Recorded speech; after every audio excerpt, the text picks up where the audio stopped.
India's friend, the President of the United States of America, Mr. Donald Trump. अब की बार Trump सरकार। Trump को अपना क्लोज फ्रेंड बताने वाले, गुजरात में नमस्ते ट्रंप करवाने वाले, यहां तक कि उनके लिए चुनाव प्रचार तक करने वाले डंकापति को बदले में ऐसा धोखा मिला है जिसका खामियाजा पूरा देश अगले कुछ घंटों के बाद भुगतने जा रहा है। नहीं, मोदी जी का क्या है, वो तो झोला उठाकर चल देंगे, लेकिन हमें आपको तो यहीं पर रहना है, यहीं पर काम करना है, अपने परिवार के साथ समय व्यतीत करना है, सब कुछ करना है वो यहीं करना है। 2 अप्रैल से ट्रंप के टैरिफ का सोटा भारत पर पड़ने वाला है, लेकिन साहब खामोश है। वैसे भी वो बायोलॉजिकल तो है नहीं और उन्हें कोई फर्क भी नहीं पड़ता शायद, इसीलिए चुप्पी साध कर बैठे हुए हैं। कुछ दिनों पहले पीएम मोदी अमेरिकी दौरे पर गए थे, तब ट्रंप ने मुंह पर क्या बोल दिया था और कैसे खामोशी से वो सुनते रहे थे, जरा उसको याद कर लीजिए। Well, you know, Prime Minister Modi was here just recently, and we've always been very good friends. India is one of the highest tariffing nations in the world. You know that. I know. Thank you for shaking your head, but it's brutal. It's brutal. They're very smart, and he's a very smart man and a great friend of mine, actually. दरअसल America का कहना है कि जिन देशों के साथ वो व्यापारिक घाटा झेल रहा है, उनके ऊपर भी उतना ही टैक्स वो इम्पोज करेगा जितना कि उन्होंने उनके उत्पादों पर कर रखा है। ट्रंप का दावा है कि अमेरिका कम टैक्स लगाता है, जबकि भारत, चीन, कनाडा जैसे जो देश है वो ज्यादा टैक्स लगाते हैं, जिसके चलते अमेरिका को 1 ट्रिलियन अमेरिकी डॉलर का व्यापार घाटा हो रहा है और अमेरिकी उद्योगों और कर्मचारियों पर भी इसका असर पड़ रहा है। ऐसे में अमेरिकी राष्ट्रपति ने 2 अप्रैल को मुक्ति दिवस घोषित कर दिया है और इसी दिन से वो तमाम देशों पर रेसिप्रोकल टैरिफ लगाने जा रहे हैं, टैक्स लगाने जा रहे हैं। यानी कि जिस देश ने अमेरिका के उत्पादों पर जितना टैक्स लगाया है, उतने ही ट्रंप प्रशासन भी लगाएगा। पूरी दुनिया में हलचल का माहौल है।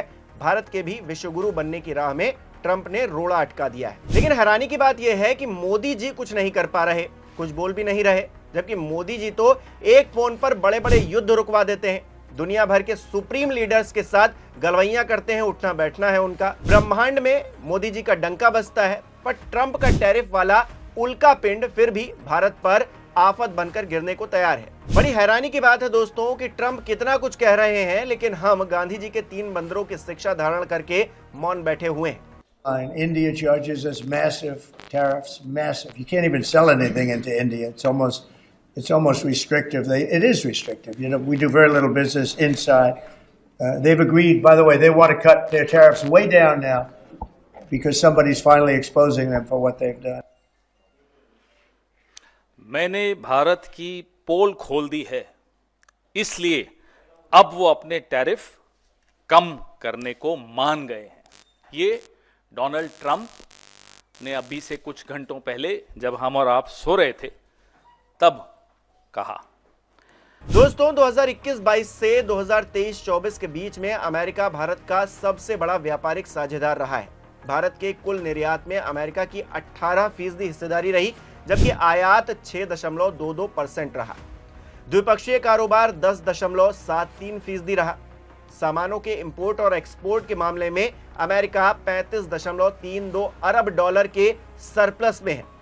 यह 2023-24 का आंकड़ा है, जो 2022 में 27.7 अरब डॉलर था।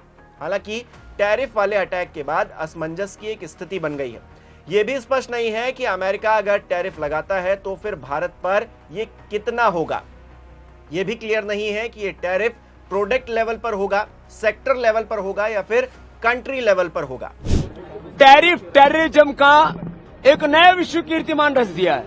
पूरी दुनिया के गरीब और विकसित देशों को जिस तरह से वो डरा रहे, धमका रहे हैं, उन्होंने लोकतंत्र की मर्यादाओं की धज्जियां उड़ा दी हैं। मान लीजिए सभी भारतीय उत्पादों पर अमेरिका ने बराबरी के आधार पर टैरिफ लगाया तो क्या होगा। फिलहाल भारत में आयात होने वाले अमेरिकी उत्पादों पर 7.7% का टैरिफ लगता है, जबकि भारत से जाने वाले माल पर अमेरिका 2.8% ही टैरिफ वसूलता है। इस तरह अगर अमेरिका ने टैक्स में इजाफा किया तो 4.9% की बढ़त होगी, जो कि टेंशन की बात है। दूसरी तरफ उत्पादों के अनुसार अलग अलग टैक्स अगर लगता है तो भी भारत को झटका लगेगा। कुल मिलाकर देखा जाए तो मोदी जी ने ट्रंप के साथ नुकसान भरा सौदा कर लिया है। वो तो अच्छा हुआ कि ट्रंप तो F-35 भी मोदी जी को चिपका दे रहे थे। ऐसा विमान जो 5 साल में 9 बार क्रैश हुआ। मस्क जिसे कबाड़ा बताते हैं, वायुसेना प्रमुख एयर मार्शल AP सिंह यहां तक कह देते हैं इस डील को लेकर कि ये कोई फ्रिज या वॉशिंग मशीन तो है नहीं जिसे देखा और खरीद लिया। भारतीय वायुसेना ने अभी तक F-35 विमान का एनालिसिस ही नहीं किया है। लेकिन मोदी जी तो मोदी जी हैं, उनका दोस्त दे रहा है तो अच्छा ही दे रहा होगा। मीडिया में रिपोर्ट छप जाती हैं। टैरिफ भी मिल गया है। देखिए 2 अप्रैल से क्या होता है। कुछ घंटे ही बचे हैं। आपको क्या लगता है? अपनी राय कमेंट करके हमें ज़रूर बताएं।